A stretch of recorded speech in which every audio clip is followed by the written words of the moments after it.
देखो बेटा, कल मैंने तुम्हें टेंस के बारे में बताया। टेंस 3 प्रकार के, प्रेजेंट, पास्ट, फ्यूचर। उसके बाद एक का पार्ट 4 होते हैं, indefinite, continuous, perfect, perfect continuous. अब इंग्लिश में हमने सेंटेंस और टेंस के बारे में जाना अभी। अब इंग्लिश ग्रामर में आगे बढ़ने के लिए तो हमें सबसे पहले टेंस के बारे में थोड़ी सी नॉलेज होनी चाहिए। और मैं ये समझता हूँ कि आप थोड़ा सा अगर इसे ध्यान देंगे तो टोटल आपकी जो इंग्लिश है इसी के ऊपर टिकी भी है। ज़्यादा टाइम तो हम लेंगे नहीं, कोशिश करेंगे जल्दी ख़त्म करें। लेकिन इसमें भी है कि आपको थोड़ा सा सबसे ज़्यादा ध्यान देना है इंडेफिनिट पे। इंडेफिनिट प्रेजेंट का है, पास्ट का, चाहे फ्यूचर का है। कंटिन्यूस में कोई दिक्कत नहीं है, 1 दिन में भी ख़त्म कर सकते हैं हम। तो सबसे ज़्यादा ध्यान से समझने की बात है प्रेजेंट की, इंडेफिनिट की। तो आज जो हम बात करेंगे प्रेजेंट इंडेफिनिट के बारे में बात करेंगे। आपने पढ़ा है इन वाक्यों की क्रियाओं के अंत में ता है, ती हैं, ते हैं, ता हूँ आदि शब्द आते हैं। याद रखना, ये मेन चीज़ है जो क्रिया है। क्रिया के अंत में ता है, ती है, ते है जुड़ा होता। भाई क्रिया क्या? अगर आपसे वो वर्ब क्या है? A verb is a word which tells us about the action of a noun और ए प्रोनाउन। यानी क्रिया एक ऐसा शब्द है जो हमें किसी नाउन यानी व्यक्ति के बारे में या प्रोनाउन जो आते हैं उनके काम के बारे में बताती है। मेन चीज़ हमें ये तो है, सब्जेक्ट जो आएगा हमारा वो नाउन होगा या प्रोनाउन होगा।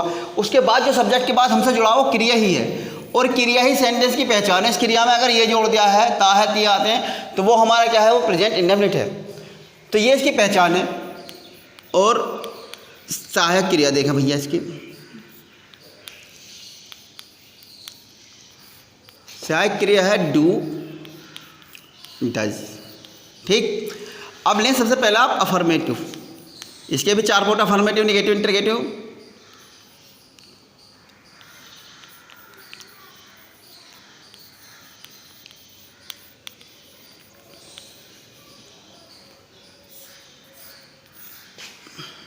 अफर्मेटिव सेंटेंस को बोलते हैं हिंदी में स्वीकारात्मक वाक्य।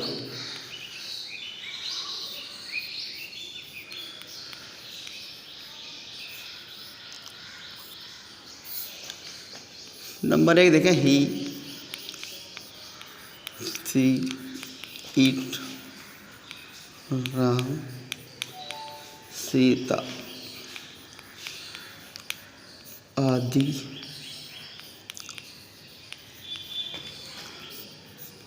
एक वचन कर्ताओं के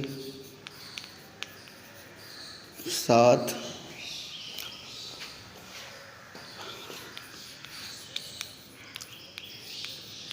मेन वर्ब की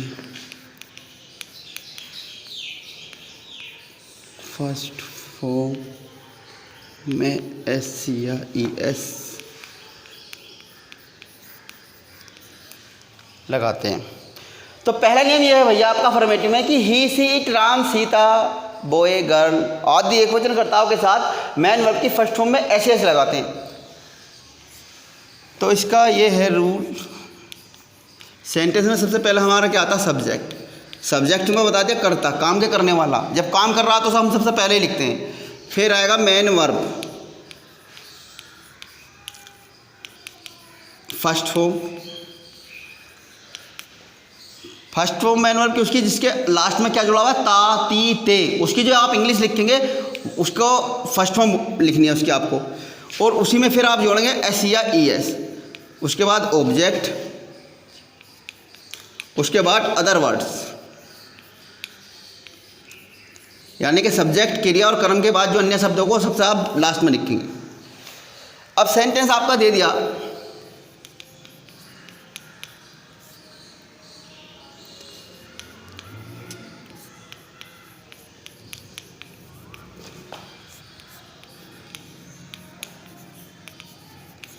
सीता एक किताब पढ़ती है। अब ये सीता कौन? सब्जेक्ट।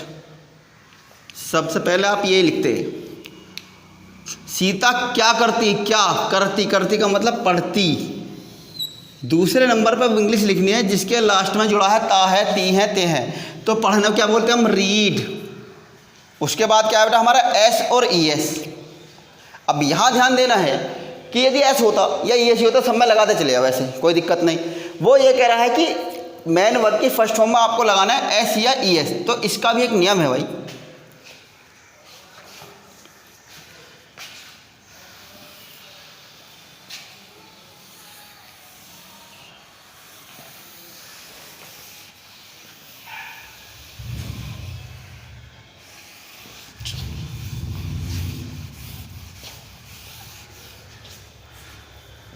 ये लिख लें आप।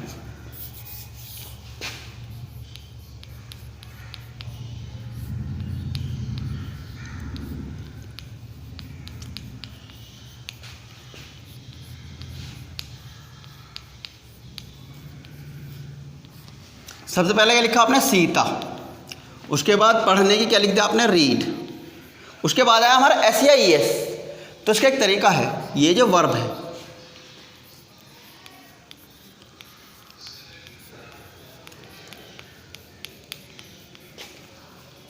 का अंतिम अक्षर ओ एक्स एस एच होने पर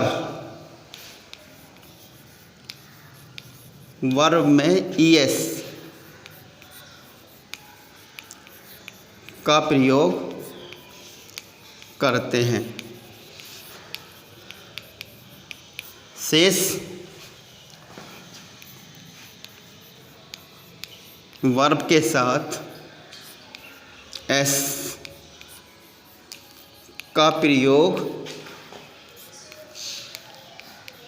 करते हैं। अब एक रहा आपने लिखा सीता। सीता हो गया आपका सब्जेक्ट और वर्ब होगी आपकी रीड। तो आप देखेंगे इसमें ये वाला लास्ट वाला अक्षर जो होगा इसका, अगर यहाँ पे इन चारों में से कोई सा भी अक्षर ओ एक्स एस एच तो लगाएंगे हम ई एस, वरना क्या लगाएंगे? Reads a book. जैसे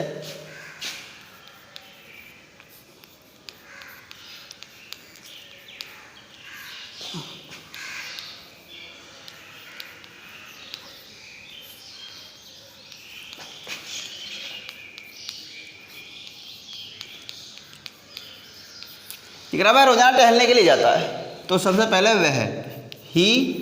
जाने की क्या है भाई? गो। अब क्या है हमारा? ओ। तो हमें क्या करना? ई और S. Goes for a walk daily. तो अफर्मेटिव यूँ इम्पोर्टेंट है बेटा इसका कि इसमें जो है नियम थोड़ा ध्यान से देने की ज़रूरत है बात आपको, कि यदि हमारा कर्ता एक वचन है तो मेन वर्ब की फर्स्ट फॉर्म में हमें किसका प्रयोग करना है? एस या ई एस का। अब इसमें तो पता चल गया कि यदि वर्ब का अंतिम अक्षर ओ एक्स एच है तो क्या लगाना हमें? ई एस, और बाकी सब में एस। अब इसका दूसरा नियम देखें अफर्मेटिव का।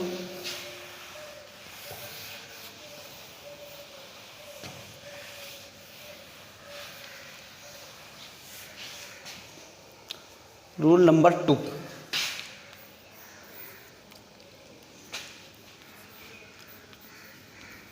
आई वी यू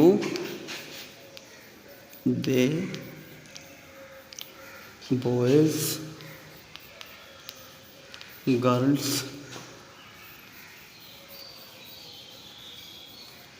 चिल्ड्रन आदि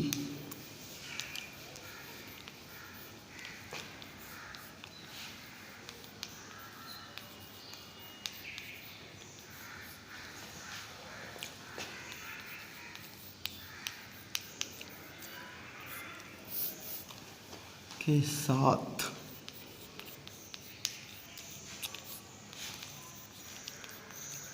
केवल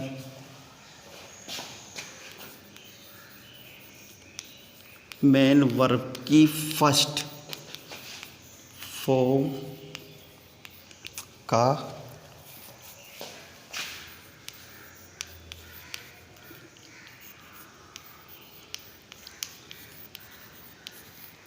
प्रयोग करते हैं।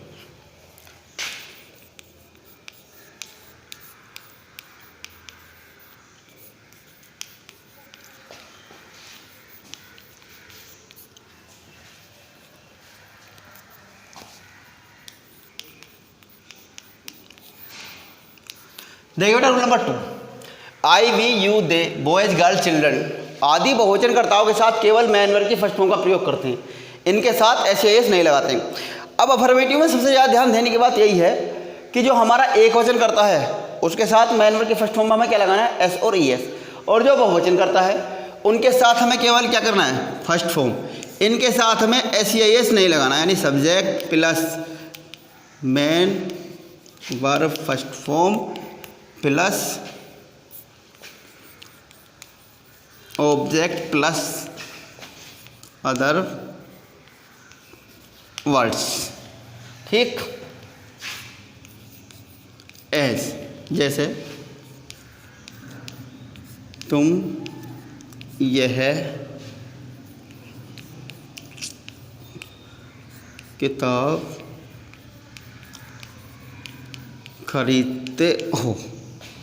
तो करता कौन भाई, कौन लगाते सब्जेक्ट का पता चलेगा तुम, यू, वाट लगाते पता चल जाए कर्ता की क्रिया क्या है, क्या कर रहा, खरीद रहा है, बाई क्या खरीद रहा भाई, यह किताब, तो दिस बुक।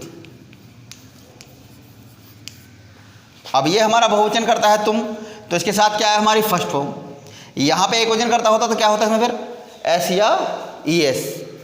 एक ध्यान और रखना बेटा, ये हो गया हमारा सब्जेक्ट और ये हो गया हमारा पॉजेसिव केस।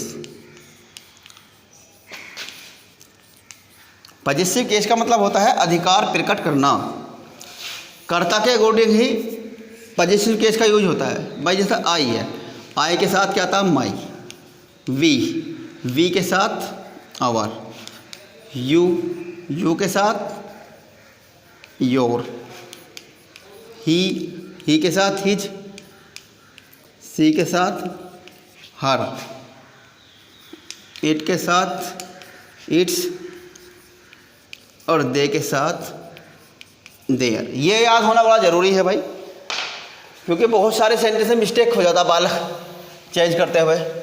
जैसे अब आपको ध्यान से देखना थोड़ा सा,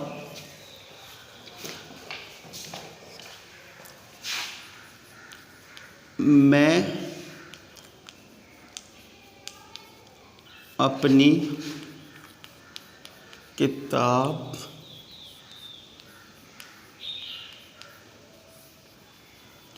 पढ़ता हूँ, तो आई पढ़ने की, रीड, आई है तो अपने क्या हो गया माई बुक। यहाँ ही हो जाए तो यहाँ हर, हिज, सी हो जाए हर, दे हो तो देयर, वी हो तो अवर, यानी कि जो भी सब्जेक्ट है अपने की इंग्लिश उसके अकॉर्डिंग लगनी है। तो ये तुम्हारे याद होना चाहिए, सब्जेक्ट अगर हमारा ये है और अपने की इंग्लिश, अरे पॉजेसिव केस का मतलब होता है अधिकार प्रकट करना। ठीक, तो आपको इस चीज़ ध्यान से देना है, इसीलिए तो मैं सिर्फ टॉपिक आज अफर्मेटिव बताया है, कल इसे पूरा खत्म करेंगे। अफर्मेटिव सिर्फ इसलिए पढ़ा रहा हूँ बेटा कि ये तुम्हारा बहुत ही इंपॉर्टेंट टॉपिक है, तो आप जो है इसका बिल्कुल ध्यान रखेंगे, बड़ा ध्यान से पढ़ेंगे। एक वचनकर्ता के साथ मैन वर्ब की फर्स्ट फॉर्म में एस और बहुवचनकर्ता के साथ केवल मैन वर्ब की फर्स्ट फॉर्म का प्रयोग होता है।